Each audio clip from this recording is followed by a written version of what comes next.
Hello students, welcome to my YouTube channel. आज हम class plus two का chapter number 4 admission of a partners के objective multiple choice question करेंगे। तो question इस प्रकार से है। Question number 1, a new partner may be include in partnership. आपके पास ऑप्शन दिए हैं by the consent of all partners, not by the consent of all partners, by the maturity of all partners, by the consent of any of partners. तो इसका जो right answer है वो है जी by the consent of all the partners. A new partner, एक नया partner जो है साझेदारी में शामिल किया जाता है सभी साझेदारों की सहमति से। Eight the time of admission of a new partners, old partners and partnership and old firms dissolve, both old firms and partnership ends, neither firm nor partnership ends। तो eight the time of admission partner, जब एक नया साझेदार साझेदारी में शामिल होता है तो ओल्ड पार्टनरशिप जो है वो एंड हो जाती है। ओल्ड पार्टनरशिप जो है क्या हो जाती है, एंड हो जाती है। A is the right answer. Sacrificing ratio is calculated by the formula. Sacrificing ratio का फार्मूला होता है old ratio minus new ratio. Old ratio minus new ratio sacrificing ratio का फार्मूला है, और गेनिंग रेशियो का फार्मूला होता है new ratio minus old ratio. तो अगला क्वेश्चन है goodwill is fixed set, intangible asset, fictitious asset. तो इसका जो राइट आंसर है गुडविल जो है वो फिक्स्ड सेट भी है और इंटेंजिबल असेट भी है। तो इसका मतलब है राइट आंसर है D, both A and B. A new partnership, a new partners compensate for the goodwill, for purchasing asset, for getting share in profit, for promoting trades और फॉर कैपिटल। तो इसका जो राइट आंसर है वो है जी for getting share in profit. For getting share in profit जो है इसका राइट आंसर है। उसके बाद अगला क्वेश्चन है आपके पास कि in which ratio the amount of goodwill brought in by new partners in case shared by existing partners, capital ratio, profit sharing ratio, none of this. तो इसका राइट आंसर है सैक्रिफाइसिंग रेशियो। सैक्रिफाइसिंग रेशियो में जो है वो goodwill जो है वो न्यू पार्टनर्स इन केस जो है shared by the existing partners. उसके बाद है amount of goodwill brought in case by the new partners will be debit to, debit की जाती है बैंक अकाउंट में, क्योंकि आप इसका एंट्री करते हैं bank account debit to premium for goodwill. तो इसका जो राइट आंसर है वो बैंक अकाउंट में डेबिट की जाती है। उसके बाद एक्सेस ऑफ क्रेडिट साइड और debit side, revolution account is A profit. अगर एक्सेस ऑफ डेबिट हो तो लॉस होगा, अदरवाइज एक्सेस ऑफ क्रेडिट और डेबिट साइड जो है वो प्रॉफिट होगा। तो इसका जो राइट आंसर है वो डी है, profit. Which of the following asset revolution is compulsory at the time of admission of a new partners. तो इसका जो राइट आंसर है which of the following asset revolution is compulsory at the time of admission of a new partners, that is goodwill. Goodwill जो है इसका right answer है, तो goodwill is the right answer. Next question है question number 10, the excess of average profit over normal profit is called super profit. The excess of average profit over normal profit is called super profit. If a new partner does not bring his share of goodwill in cash, then its amount is debit to new partners current account. तो इस बात का ध्यान रखें कि अगर कोई बंदा जो है गुडविल की राशि को नकद में नहीं लेकर आता है तो जनरली इस bit will transfer to new partners current account या न्यू पार्टनर्स कैपिटल अकाउंट। उसके बाद super profit is equal to average profit minus normal profit. Super profit का फॉर्मूला होता है average profit minus normal profit. तो B is the right answer.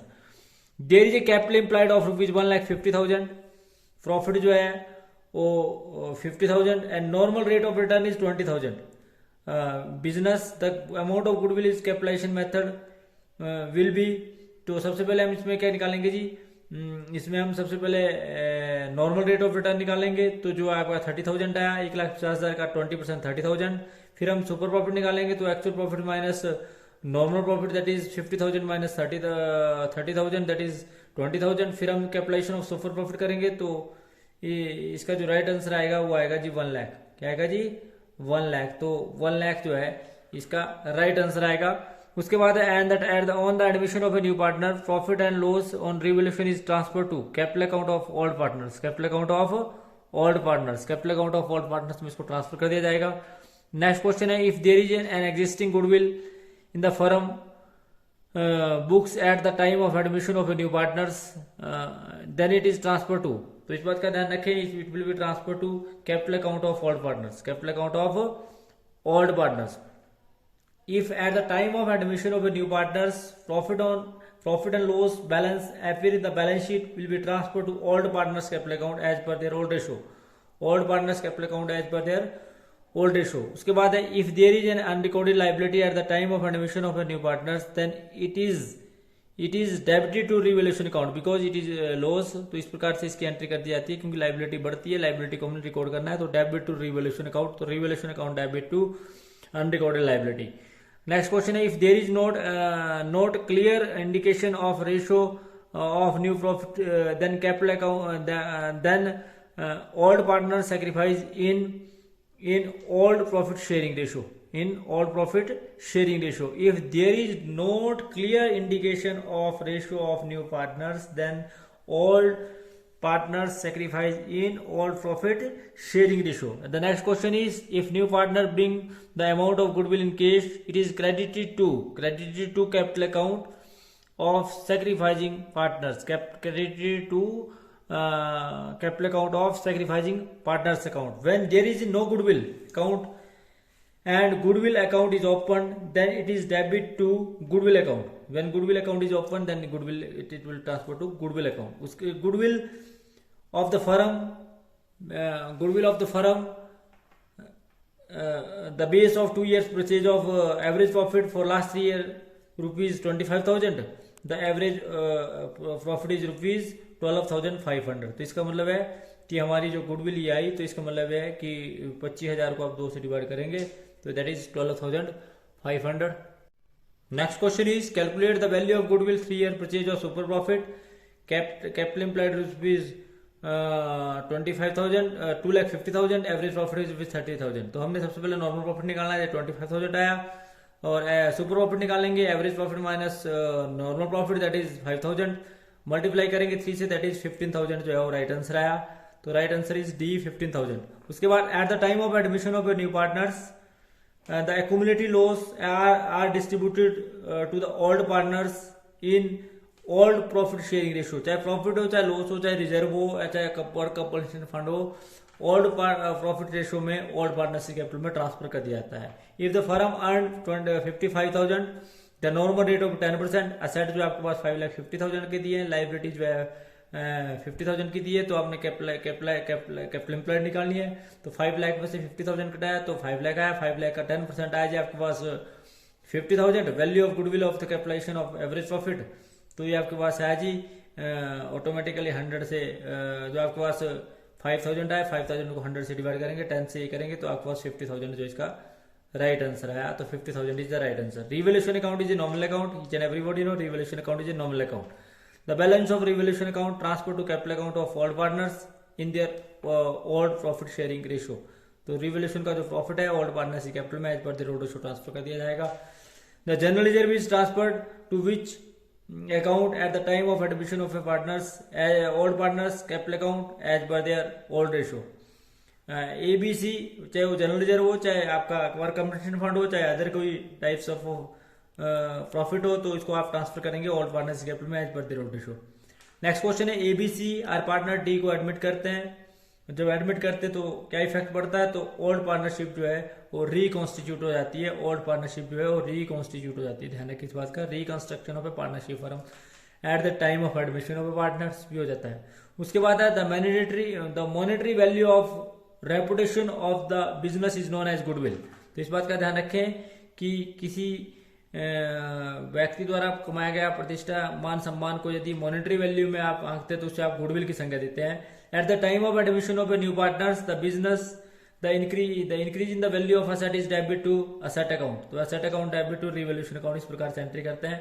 The change in the value of asset and liability is recorded in the revaluation account. इस बात का ध्यान रखें कि if there is any type of change in the asset and liability eight the time of admission or at the time of retirement or at the time of profit sharing ratio, that will be transferred to revaluation account. Share of goodwill brought in cash by the new partner is called premium of goodwill. ठीक है, इस बात का ध्यान रखें, that is called premium. The profit and loss on revaluation is borne by old partners as per their old ratio. तो इसका right answer है. नेक्स्ट क्वेश्चन है हमारे पास, sacrificing ratio is calculated at the time of sacrificing ratio will be calculated at the time of admission of a new partner. It will be calculated at the time of admission of a new partner. Sacrificing ratio will be calculated and gaining ratio will be calculated at the time of retirement of a partners. Under what circumstances the set are revalued? Each and everybody know at the time of new partners. तो इसके अंदर जो है set को revalued किया जाएगा eight the time of admission, eight the time of capital adjustment, eight the time of dissolution, eight the time of वो situation नहीं, बल्कि eight the time of admission of a new partner. ABC are partners sharing profit in the ratio of 4:3:2. They admit 1/10 share of D को तो new profit sharing ratio. तो इसको calculate करने का जो आसान तरीका होता है वो होता है कि जो डी का रेशियो आना चाहिए वो 1/10 आना चाहिए. तो जैसे 4 और 3 7 और 2 9 और 1 10, दैट मीन्स कि सी इज द राइट आंसर. 1/10 ही आया तो ये 1/10 ही आना चाहिए. आप कैलकुलेशन करके देखें तो यही रेशियो आएगा. और ये जो 36 का C is the right answer. LMNR partner sharing profit ratio 3:4 admit करते हैं 1/5 शेयर के लिए जेड को. न्यू प्रॉफिट शेयरिंग रेशियो क्या आएगा? तो इसमें भी वही तरीका है मैंने जैसे आपको बताया. तो आप करेंगे तो जैसे 12 और 16 28 और 7 35, 7/35 मीन्स 1/5. तो इसका जो राइट आंसर आएगा वो ये आएगा. दैट मीन्स कि 7/35 मीन्स 1/5. उसके बाद ये बोलते हैं कि द कैपिटल ऑफ ABC जो है 48,000 है, 32,000 है. इनका प्रॉफिट शेयरिंग रेशियो जो है 3:2 है. एडमिट करते हैं सी को 1/5 शेयर के लिए. तो कैपिटल की कैसे आएगी? तो यहाँ 48 और 32 को पहले जमा करेंगे और 48 + 32 तो आपके पास है 80,000. 80,000 को जो है इसके शेयर को उल्टा कर देंगे, 5 से मल्टीप्लाई करेंगे, 1 से डिवाइड करेंगे. तो 80,000 को 5 से डिवाइड किया तो दैट इज आप सभी जानते हैं ये रिमेनिंग कैपिटल है. दैट मीन्स कि 5/4 तो ये आपके पास है ऑटोमेटिकली 1 लाख. तो 1 लाख को जो है आप 80,000 में से घटाएंगे तो आपके पास 20,000 जो है राइट आंसर आएगा. तो 20,000 जो है इसकी कैपिटल आएगी. तो इस प्रकार से इसकी कैलकुलेशन करेंगे. तो जब आप कैलकुलेशन करेंगे तो जिससे आपको और अधिक क्लियर होगा. उसके बाद नेक्स्ट क्वेश्चन है जी आपके पास कि A and B are partners sharing from partners C. They admit C into a partnership firm for 1/5 share. C brought 1,20,000 as a capital. Total capital of the firm निकालनी. तो total capital of the firm में 1,20,000 को जो है इसके share को उल्टा करेंगे और आपको पास आएगी. तो ₹6 लाख जो इसका राइट आंसर आएगा. उसके बाद है X, Y and Z are partner. 1/7 share के लिए Z को न्यू प्रॉफिट शेयरिंग रेशियो का कैलकुलेट करना है. तो 1/7 मीन्स 3:3:1 जो इसका राइट आंसर आएगा. 1/7 ही जो है इसका आंसर आना चाहिए. उसके बाद है P and Q are partner. S को 1/5 शेयर के लिए प्रॉफिट में एडमिट करते हैं. He bring 25,000 as a capital. तो total capital of the firm that means की 25,000 minus into 5/1 that is 1 lakh 25,000. तो सी जो है इसका राइट आंसर आएगा. उसके बाद जो है नेक्स्ट क्वेश्चन आपका है जी कि on the admission of a new partners old firm has been dissolved, old partnership has been dissolved, both old firm and partnership has been dissolved. तो इसका जो राइट आंसर आएगा वो आएगा old partnership has to be dissolved. तो इसका जो right answer आएगा वो बी आएगा, old partnership has to be dissolved. At the time of admission there is some unrecorded asset, it will be credit to revaluation account. If at the time of admission there is some unrecorded asset, it will be credited to revaluation account. तो इसका जो right answer आएगा वो आएगा जी B. Question number 44. A and B are partners sharing profit in the equal ratio. A capital ₹90,000, B is capital ₹60,000. They admit C into C agree to give 1/5 shares in profit. C bring 70,000 as a capital, his capital. तो hidden goodwill जो है निकालनी है आपने. Hidden goodwill means total capital of the firm minus combined capital of the firm. Combined capital of the firm minus total capital of the new firm में से जब आप उठाएंगे तो आपके पास 1,30,000 आया. तो ये गुडविल आएगी, हिडन गुडविल. उसके बाद जो है अगला क्वेश्चन है कि X and Y are partner in a firm sharing profit and loss ratio in the ratio of 2:1. They admit Z 1/6 shares. तो न्यू प्रॉफिट शेयरिंग रेशियो जो है वो क्या आएगा? तो आप सभी जानते हैं कि इसको भी आप करेंगे तो 10 और 5 15 और 3 18, 3/18 मीन्स 1/6. तो ये इसका राइट आंसर आएगा. D is the right answer. इसी प्रकार से अगला क्वेश्चन है कि ए बी और पार्टनर है, वह प्रॉफिट को 3:2 रेशो में बांटते हैं। सी को एडमिट करते हैं। सी गेट 120 फ्रॉम ए और 120 फ्रॉम बी, तो इसका सेक्रीफाइसिंग रेशो का आएगा तो 3/20 माइनस रेशो 1:120, तो that is B is the right answer. तो इसी में सेक्रीफाइस करेंगे, उनके हिस्से से निकालेंगे तो 3/3:1 में सेक्रीफाइस करेंगे। The balance of work compensation fund reserve after meeting actual liability at the time of admission of a new partner, it will be transferred to old partner capital account as per their old ratio। तो इस बात का ध्यान रखें कि जो आपका work compensation fund है और रिजर्व है after meeting all actual liability, तो ये आप ओल्ड पार्टनरशिप कैपिटल में as per their old ratio transfer कर दिया जाता है। Share of goodwill brought in by new partner in case is shared by old partner in sacrificing ratio, तो इस बात का ध्यान रखें, इसका राइट आंसर आएगा सैक्रिफाइसिंग रेशो। उसके बाद नेक्स्ट क्वेश्चन है the amount of debit balance of profit and loss account as appear in the balance sheet at the time of admission of a new partner is transferred to old partner's capital account as per their old ratio। The next question is A, B, C are partners sharing profit in the ratio of 4:3:2। D को admit करते हैं 1/3 share के लिए in profit में। The sacrificing ratio जो है इनका आएगा वो आएगा जी 4:3:2। वो जब ओल्ड पार्टनर का ओल्ड शेयर न्यू पार्टनर का न्यू शेयर दिया है तो उनका सैक्रिफाइस वही आएगा जो इनका ओल्ड रेशियो है, ध्यान रखें इस बात का। उसके बाद अगला क्वेश्चन है कि Ram and Shyam are partner sharing profit in the ratio of 2:1। They admit Mohan into a partnership firm for one four share which bring ₹10,000 as he share of capital. The capital adjusted by Ram and share will be, तो उनके द्वारा कितनी capital को जो adjust किया जाएगा और वह किस रेशो में लेकर आएंगे, तो ये आएगा 2:1, दैट मीन्स 20,000 एंड 10,000। तो क्योंकि 2:1 इसका आएगा और तो 40,000 को, क्योंकि जो फर्म की कैपिटल आएगी वो 40,000 की आएगी और 40,000 को जब आप 2:1 में बांटेंगे तो ये आपके पास ऑटोमेटिकली 2:1 रेशो में, जैसे 10,000 को आप मल्टीप्लाई करेंगे 4 से तो आपके पास 40,000 जो है total capital of the firm आएगी। 40,000 को 2:1 में बांटेंगे तो ऑटोमेटिकली 20,000, 10,000 और 10,000 तीनों की कैपिटल आएगी। उसके बाद नेक्स्ट आपका नेक्स्ट क्वेश्चन है जी, नेक्स्ट क्वेश्चन में है कि A and B are partner sharing profit in the ratio of 3:2।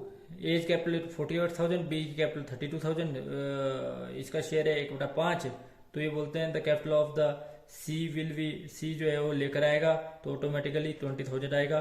तो रिमेनिंग कैपिटल को आप निकालेंगे, पहले रिमेनिंग से टोटल कैपिटल निकालेंगे।